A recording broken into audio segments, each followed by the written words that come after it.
Mga kaibigan, sa ulat ng pag-asa, 14 pang bagyo ang baka dumaan sa Pilipinas hanggang katapusan ng taon. Our disaster management consists of 4 phases: mitigation, preparation, response, and rehabilitation. Kaya rerepasuhin ngayon ng National Disaster Coordinating Council ang mga pagkilos para sa rehabilitasyon matapos ang mga bagyong Cosme at Frank at ang kahandaan ng ating mga binabagyong rehiyon. Sa ating paghahanda at pagsasaklolo sa panahon ng bagyo, pati na rin sa araw-araw nating pag-aayuda sa mga pamilyang nahihirapan sa pagmahal ng bilihin, kailangan ang todong tutok sa trabaho ang taong bayan.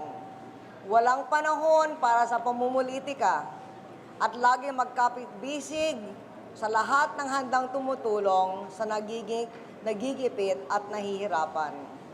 Importante din na may sapat na pondo upang maghatid ng biyaya sa masa. Mabuti na lamang at lumalago ang kaba ng bayan, salamat sa ating mga reforma sa buwis. Dapat pag-igihin ang paglikom ng buwis upang makakilos ang pamalaan para sa taong bayan nang hindi kinakapos. Bilyong-bilyong piso ang nasa lanta sa Typhoon Frank at bilyon-bilyon din ang kailangan upang maibangon ang mga magsasaka, mangingisda at tagalunsod na binaha at binagyo. Samantala, patuloy ang paglalaan ng pondo para sa mga sektor na lubhang nahihirapan sa pagtaas ng presyo ng langis. Noong isang buwan, nagpalabas tayo ng 4 na bilyong piso mula sa koleksyon ng value-added tax sa langis. 2 bilyon para sa pagbayad ng kuryente ng 4 na milyong mahihirap at 1 bilyon bilang college scholarship at pautang sa 70,000 na estudyanteng maralita.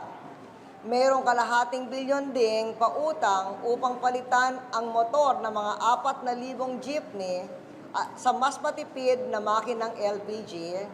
At sa July 16 ay lulunsad natin ang 0.5 bilyon upang palitan ang makonsumong bombilya sa mas matipid na fluorescent para sa mga palengke, paaralan, ospital, gusali ng pamalaan, kalsada, tahanan at traffic lights.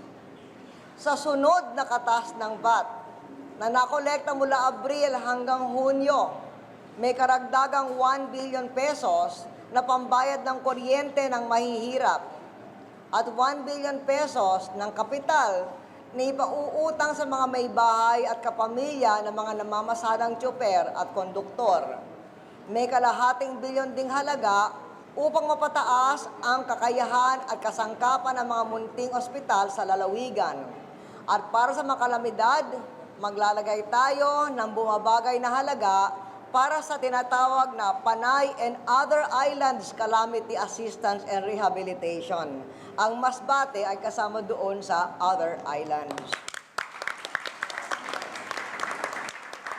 Bukod sa pagkilos at pangangailangan ng mga ahensya ng pamalaang pambansa, diringgin din ng NDCC ang mga gobyernong lokal, ang mga pagkilos nila ng pangangailangan ng kanilang mga nasasakupan. Ganitong pagtutulungan ng mga lider ng bansa ang kailangan sa panahong ito. Hindi mawawala ang mga di pagkakaunawa at di pagkakasundo. Subalit sa wakas, dapat itabi ang mga ito at magbalikatan para sa sambayanan. Ito ang ating kailangan ngayon. Tutok sa trabaho at taong bayan, gamit ang lumalagong kabans ng bansa at kabalikat ang mga pinuno ng sambayanan. Maraming salamat sa inyong lahat.